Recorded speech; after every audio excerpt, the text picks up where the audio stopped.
Selamat datang di Bahas Anime, tempat di mana kita mengungkap teori paling gila dan fakta tersembunyi dari dunia anime, khususnya One Piece.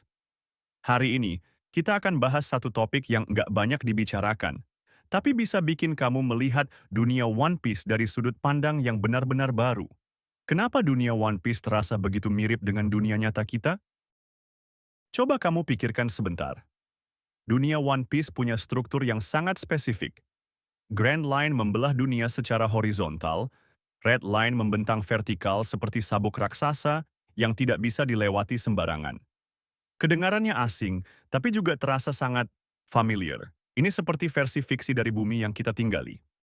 Bukan cuma dari sisi geografi, tapi juga dari budaya dan sejarahnya. Setiap pulau di One Piece punya gaya arsitektur, cara berpakaian, dan kebiasaan sosial yang sangat khas. Dan banyak dari itu ternyata terinspirasi dari dunia nyata. Ambil contoh Alabasta, negara gurun dengan sistem kerajaan, konflik internal, dan simbol kuno. Semuanya terinspirasi dari budaya Mesir dan Timur Tengah. Lalu ada Wano, yang jelas-jelas mengambil bentuk dari Jepang zaman Edo, lengkap dengan samurai, kastil kayu, dan gaya bicara klasik. Dressrosa menggambarkan nuansa Spanyol dengan bangunan bergaya kolonial, acara adu banteng, dan nuansa romantisme Eropa. Water Sabio, itu jelas banget terinspirasi dari Venesia di Italia, dengan kanal-kanal air dan tukang kayu profesional yang mirip gondola builder di dunia nyata. Dan itu belum semua. Pang Hazard, Egghead, bahkan Skypiea, semuanya terasa seperti gabungan antara imajinasi liar dan realitas sejarah yang pernah terjadi.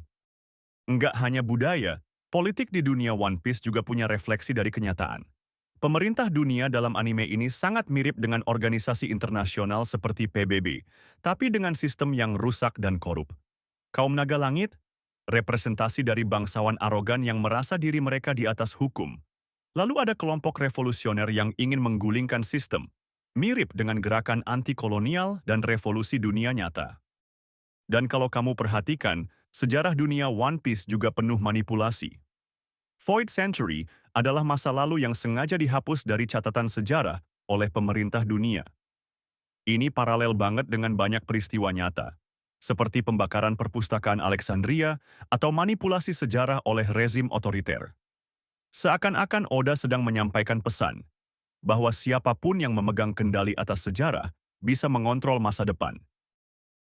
Bahkan teknologi di One Piece tidak lepas dari pengaruh dunia nyata.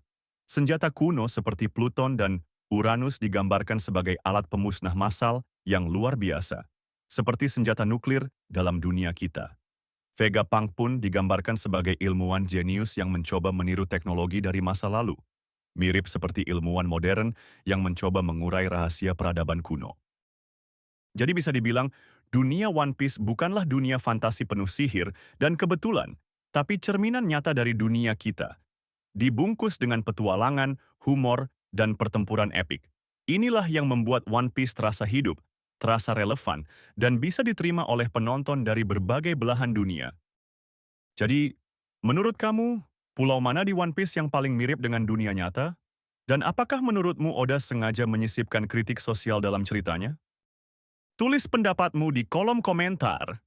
Jangan lupa untuk like, subscribe, dan aktifkan lonceng notifikasi agar nggak ketinggalan teori dan fakta menarik lainnya dari dunia One Piece. Sampai jumpa di video berikutnya, hanya di Bahas Anime.